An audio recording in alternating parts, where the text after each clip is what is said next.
Lately, I've noticed that the cleaning hasn't been as thorough as usual. There's a noticeable accumulation of dust in the corners. Considering you're at home throughout the day, it's important to ensure everything is done properly. If this continues and I find dust again, I may have to reconsider the access to your laptop. My husband Peter has become more distant ever since I started dedicating more time to my work as a cartoonist. When I'm buried under deadlines, he frequently complains about the household chores and sometimes insists that I redo them. He expects the cleaning to be impeccable because I'm at home, but he doesn't seem to understand that cartooning is more than just a hobby for me. It's my passion, and I'm not willing to give it up. Additionally, I've started to feel that Peter might be keeping something from me, and I can no longer overlook his secretive behavior. My name is Brenda. I'm 34 years old, and I work as a freelance animator. I create essay-style cartoons and manage to fit my work around the household chores. When Peter, who is now 36, and I got married 7 years ago, we had an agreement that I would be a full-time homemaker. 3 years into our marriage, I faced the profound loss of both my parents. As their only child, I inherited their house, and we moved in. Despite my responsibilities at home, I couldn't let go of my lifelong passion for drawing, a craft I've nurtured since my student days. I had a heart-to-heart with Peter, expressing how important my art is to me. I explained that while I was committed to our home, my true aspiration was to make a living from my cartoons. Initially, I only published independent comics, and Peter seemed to dismiss this as a mere hobby, but he reluctantly agreed to let me pursue it from home. Things took a promising turn about 5 months ago when a magazine editor discovered my work on my website. This led to a regular spot in the magazine, a 3-page, 4-panel cartoon feature every month. Since then, I've received more commissions for cartoons and illustrations, keeping me quite busy. However, when I shared my excitement and success with Peter, his response was disheartening. He coldly accused me of neglecting my duties as a housewife, suggesting that my cartooning should remain a sideline. He even implied that the money I was earning was insignificant, merely pocket money. Hurt by his words, I stood my ground. I told him, "I know you're not into cartoons, Peter, but being a cartoonist has always been my dream. It might seem small to you, but I'm getting paid for my work, and that makes me a professional. Please don't belittle what I do. Despite the challenges, I am determined to continue pursuing my passion, striving to balance both my career and my commitments at home." When I finally stood up for myself, Peter's reaction only intensified his displeasure. "You rely on me, and yet you talk back? If you're so unhappy, why don't you try earning more than me?" he retorted. I was taken aback. Typically, I earn about $1,000 a month, but I've limited my workload to accommodate him. Additionally, Peter often criticizes the state of our home, accusing me of slacking off on the cleaning and threatening, albeit not seriously, to sell my laptop if he sees dust again. His words hang over me like a threat, and even though I know he might not follow through, the fear it instills causes me to spend more time cleaning than meeting my professional deadlines. When I'm engrossed in work, Peter becomes even more difficult, pointing out every little household task that needs attention. The tension reached a peak one evening after a particularly busy day. Peter arrived home and, as usual, expected dinner immediately. He sat down, took a bite of the stew, and angrily exclaimed, "What's this? The carrot isn't cooked properly. Are you trying to upset me? I come home exhausted and this is what you serve?" Caught off guard while still processing a deadline I had just met, his sudden outburst yanked me back to the moment. As I turned towards him, he grabbed his glass of beer and splashed it over me. Shocked and drenched, I couldn't believe what had just happened. The incident was utterly unexpected, and the surprise of it struck me deeply. "I'm sorry, I must have been distracted while cooking," I replied, trying to keep the peace. "The rest of the meal should be fine. It's just the carrots that are off." In my rush, I had forgotten to parboil the carrots before adding them to the stew, a mistake uncharacteristic of me, especially since I had taken care to ensure that the potatoes were perfectly cooked. Such errors were not typical for me, and it stung to be confronted so harshly over a simple oversight. I felt terrible after the incident. It seemed Peter couldn't easily let go of my mistake. He expressed his frustration harshly. "It's frustrating to have a wife who can't handle basic household tasks. Maybe I shouldn't have married you." His words stung as he abruptly left the dining room. I followed him, trying to understand where he was going and why. "I need some space until you realize what you've done," he said sharply. I watched, stunned, as Peter packed a few essentials into a travel bag and left the house. I tried to reach him, following as far as I could, but he hailed a taxi at the nearest station and disappeared. Despite my numerous calls and texts, he didn't respond. Overwhelmed by the situation, I broke down in tears. It was at that moment that I felt a tap on my shoulder. Turning around, I saw Mr. Anthony, Peter's boss, and my former boss.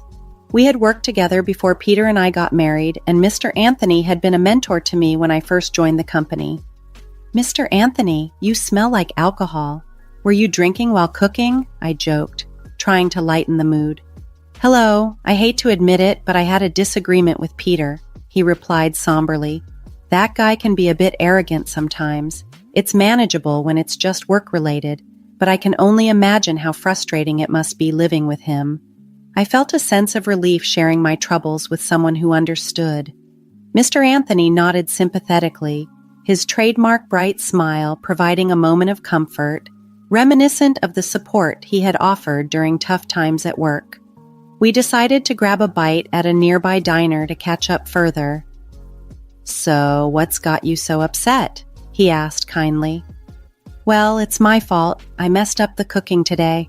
Tried making a stew, but the carrots weren't cooked well, and it upset Peter."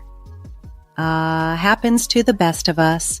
My wife does the same sometimes," Mr. Anthony reassured me, reminding me that such mishaps are universal and not as catastrophic as they seemed in the heat of the moment. As we sat there in the diner, Mr. Anthony's words helped me see things differently. When things go wrong, we just roll with it. Getting worked up doesn't help, you know. His perspective brought a smile to my face as we continued our conversation. No argument over drinks then?" he joked. "No, the beer smell. That's from Peter splashing it on me over the cooking mishap. I thought I'd dried it off at the station, but apparently not." I chuckled, recounting the absurdity of the situation. Mr. Anthony laughed in return, but his tone changed as he reflected on what I had said. "He splashed beer on you over a small cooking mistake? That doesn't sound like Peter at all. I never liked the guy much, but I never thought he'd do that to his wife." His voice carried a genuine indignation that oddly lifted my spirits. "Why did you come to the station? You look like you ran here in your apron," he asked, noticing my disheveled appearance. "Another issue with Peter," I sighed. "He called me lazy and stormed out, saying he wouldn't return until I reflected on my actions. I followed him, but he took a cab and left. I'm lost." Seeing my distress, Mr. Anthony's expression softened. "I can't say for sure what's going on, but I have a bad feeling. I'll look into Peter for you. You might want to check the house for anything he might have left behind," he suggested before we parted for the day. Following his advice, I searched through Peter's usual spots at home and found a hotel points card in his pants pocket. It had been recently used on a Saturday, a day he had claimed to be working. My suspicion grew as I remembered the GPS locator app we installed before getting married. I checked it and found Peter's location in an unexpected place, a popular tourist spot known for romantic getaways. Convinced he was with someone else, I called Mr. Anthony the next day. "Mr. Anthony, thank you for yesterday."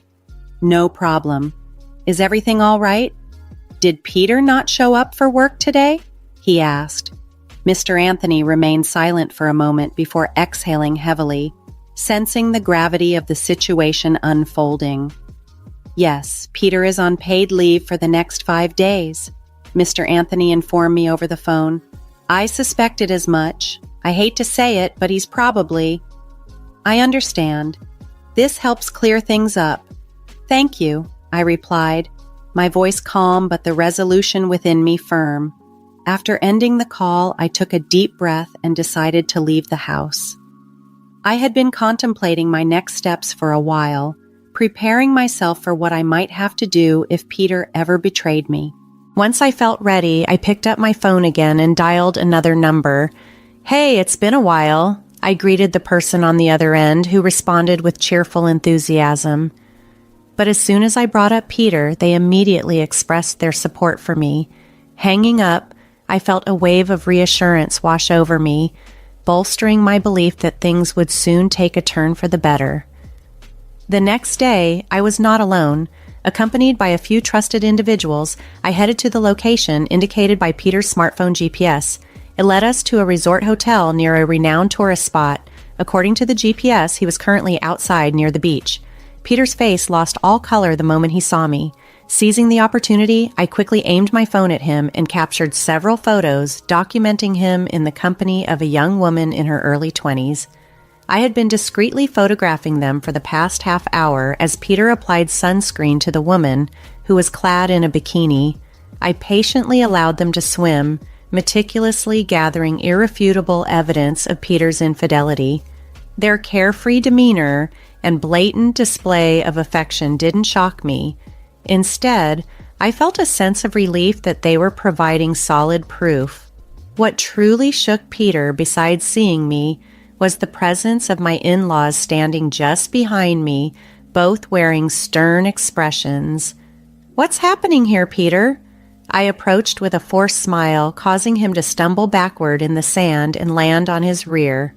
My mother-in-law let out a disappointed sigh.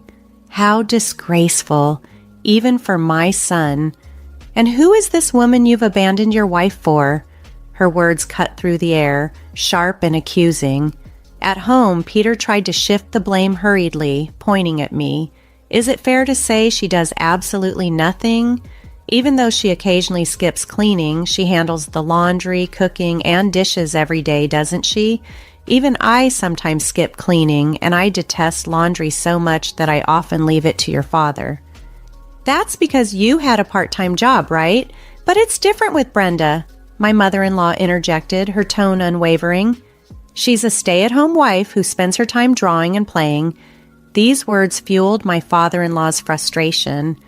"You're completely clueless," he exclaimed loudly, drawing the attention of onlookers. Some passers-by even seemed poised to record the scene with their smartphones. "Why don't we continue this discussion in a more appropriate setting?" I suggested, trying to de-escalate the public spectacle. Everyone agreed, and my in-laws and I headed to a nearby restaurant. Peter and the woman he was with changed from their swimsuits into casual clothes and joined us. Once seated, we listened as Peter tried to justify his actions. "I wanted Brenda to be a stay-at-home wife, but she picked up this useless hobby of drawing cartoons and neglected her housework. When she refuses to obey me, it's only natural for me to seek a replacement wife," Peter declared blatantly. Deborah, the woman with him, was quick to respond. "Wait, that's different from what you told me. You said you were troubled because of a stalker at your house and you wanted to escape that reality for a while," she countered. "I suggested going to the police, but you assured me the stalker would be caught soon. I wouldn't have gone out with you if I knew you had a wife," Deborah sobbed, her distress evident. It turned out she was a college student who had met Peter on a dating app, attracted to the allure of an older man. She had agreed to date him, only to realize the complexity of his situation later. Deborah was visibly upset, realizing she had been misled. "I'm sorry, Deborah. I will not contact Peter again. Consider this a lesson learned, and I'll be more careful in the future," she apologized sincerely, bowing deeply to both me and my in-laws. Before leaving, she showed us her phone screen as she deleted Peter's number, then left some money for her coffee on the table, and hurriedly exited the cafe. I turned my attention back to Peter, who looked completely taken aback by Deborah's abrupt departure. "It's only natural that I have my feelings and circumstances. I'm not some robot you can manipulate. Resorting to cheating just because things aren't going your way is despicable," I stated, my disappointment clear. Before Peter could muster a response, my father-in-law cut in, his tone stern and unyielding. "You still seem too content, Peter, but let's be clear. Who's the one working and providing for Brenda? You should have more respect for me as the breadwinner." Peter trembled with anger, but my father-in-law continued calmly, addressing him as one would a misbehaving child. "You're acting like a child, throwing tantrums just because things aren't going your way. Learn to accept reality. There's nothing more to discuss." With that, my in-laws stood up, paid the bill, and headed to the register. Left alone with Peter, I found myself struggling to find the right words. Breaking the tense silence, I finally spoke up. "Peter, I've been offered a serial comic strip in a magazine," I announced, watching his expression change to one of complete surprise. "Oh, congratulations," he managed to say, his tone shifting. "Because of this opportunity, I can no longer be the stay-at-home wife you envisioned. I'm sorry, but I'm tired of being disregarded and undervalued," I continued, gathering my resolve. "Peter, I want a divorce. I'm sorry, but it's all become too much. You can pursue your desires, and I will pursue my comics," Peter pleaded, tears welling up in his eyes. "I'll help with the housework. I won't be arrogant anymore." But I couldn't bring myself to look at him any longer. "I'm sorry, but that's not the issue here," I said firmly. "You looked down on me, didn't you? I believed marriage was about equality, but you saw yourself as superior because you were the provider. Maybe I did, but I've changed. I promise I won't make you suffer anymore. Please, let's not talk about breaking up," Peter begged, but my mind was made up. "I've decided to sell the house we lived in. I have a relative who works in real estate, and they've agreed to buy it from me," I explained. "There's still some paperwork and arrangements to finalize, so it won't happen immediately, but it'll be at a lower price than if we went through a broker. It's my house, and I have the right to do as I please with it. I want to end our relationship as soon as possible. I'm planning to leave tomorrow, and you should find somewhere else to stay as well," I added as I rose from my seat and headed for the exit. Unlike the day Peter left, he was now desperately chasing after me. However, when I got into the car, my father-in-law, who was behind the wheel, swiftly drove off. As I slammed the car door shut, I saw Peter running after us, tears streaming down his face, but soon he disappeared from view. Later, after his trip, and upon discovering the house empty of my belongings, Peter called me, his voice filled with anguish. I reluctantly answered the phone. "Why did you sell the house? It was our home, wasn't it? Why are you saying such things?" he asked desperately. "It's the house I inherited from my parents, remember?" I responded, my tone resolute yet weary from the emotional toll. "But I should have some rights to it too, shouldn't I?" Peter argued over the phone. "However, the law doesn't automatically grant inheritance rights to spouses regarding property. If you understand, please leave the house as soon as possible. Expect a call from the lawyer regarding alimony and the divorce proceedings. Don't try to avoid it," I responded firmly before ending the call. Later, I learned that Peter faced repercussions at work. While employees aren't typically required to disclose the reasons for taking paid leave, Mr. Anthony, Peter's boss, criticized him for using his leave to travel with his mistress, particularly under the circumstances of betraying his wife. This scrutiny added to the strain Peter felt at work, where he began to feel ostracized by his colleagues and uncomfortable daily. Moreover, his relationship with his in-laws deteriorated further. They had completely cut ties with him, and when Peter attempted to return to their house, they turned him away.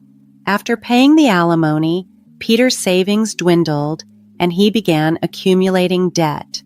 He now resides alone in a modest apartment, struggling to manage household tasks and leading a somewhat chaotic life. Mr. Anthony shared these details with me, but I found myself devoid of any sympathy for Peter. Meanwhile, I settled into a tidy studio apartment, focusing on my career, I began drafting for my serialized comic strip. It's an anthology style drawing inspiration from various people's experiences. The next story I plan to illustrate revolves around marital infidelity, and I'm contemplating using Peter's situation as material. This creative outlet has provided me not only a means to express myself but also to process the events that unfolded in my personal life.